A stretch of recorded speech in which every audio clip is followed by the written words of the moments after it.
Today, we're going to show you how we installed a set of rock lights on our off-road rig.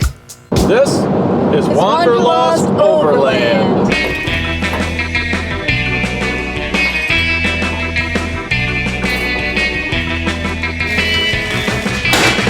Yay! All right, throw that away. When it comes to lights, most of us tend to focus on seeing into the distance with our light bars and LED pods.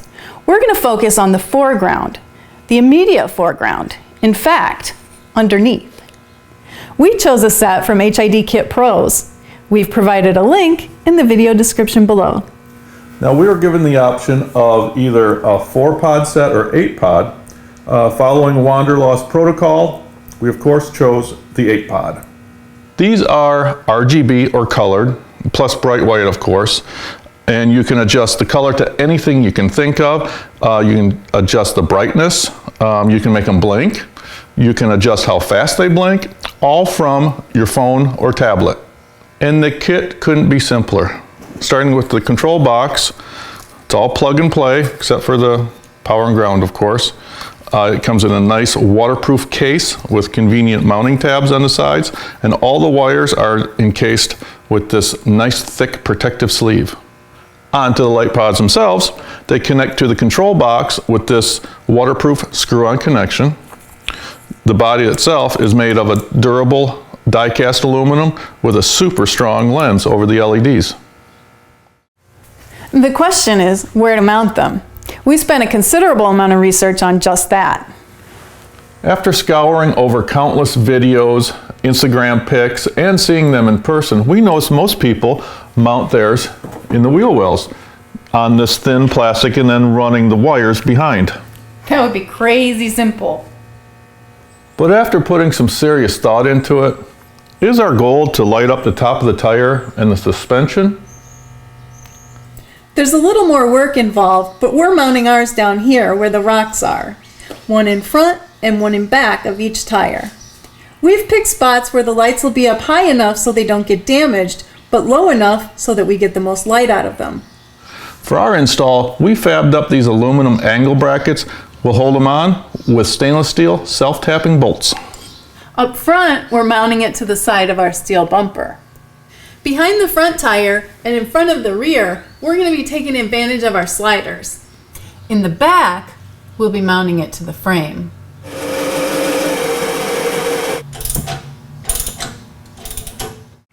The pods come with these rubber isolators and stainless steel nuts and bolts. Our brackets have a hole for the wires to pass through. The rubber isolators have channels molded into them to pass the wire out the side if your application calls for that. They also send along these curved isolators for mounting on tubes. Each pod comes with an 11-foot wire lead, plenty if mounting the control box in the center of the vehicle like we're doing.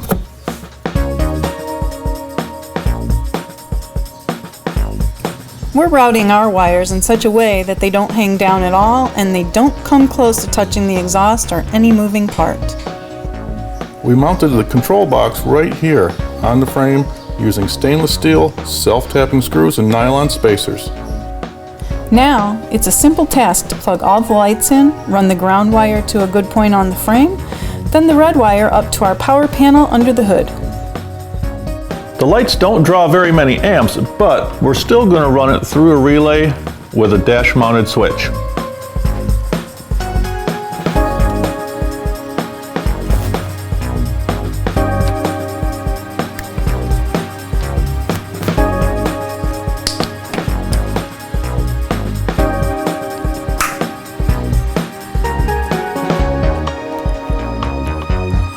All right, we have everything mounted and wired. Now it's time to install the control app on our phone.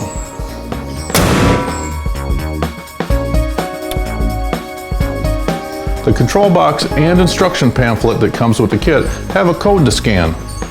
The code will bring up the BLEDIM app. Load it and open it. Make sure in your phone settings that your Bluetooth is turned on. In the upper left corner of the BLEDIM app, hit the Bluetooth icon. It's going to bring up Bluetooth dimmer. If it doesn't, go down here to the magnifying glass and search for it.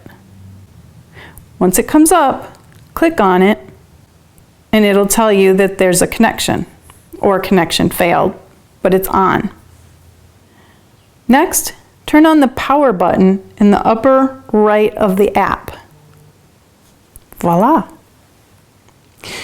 You can choose any color or a combination of colors, or you can create your own and save them. You can also do bright white. The lightning bolt controls the strobe.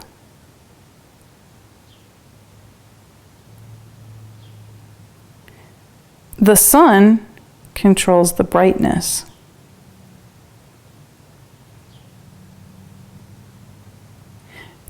In the Do-It-Yourself button, hold it to long press to open it.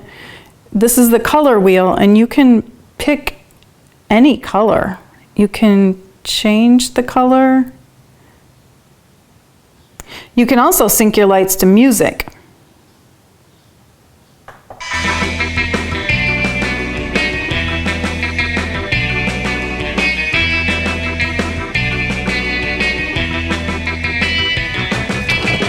Where the heck are we? This can't be right. Well, this has been a fun project to do. We'll be taking plenty of photos and videos using these, so stay tuned to us on Facebook and Instagram. If this is your first time watching one of our videos and you'd like to see more, hit the subscribe button. And don't forget to ring the bell if you want to be notified.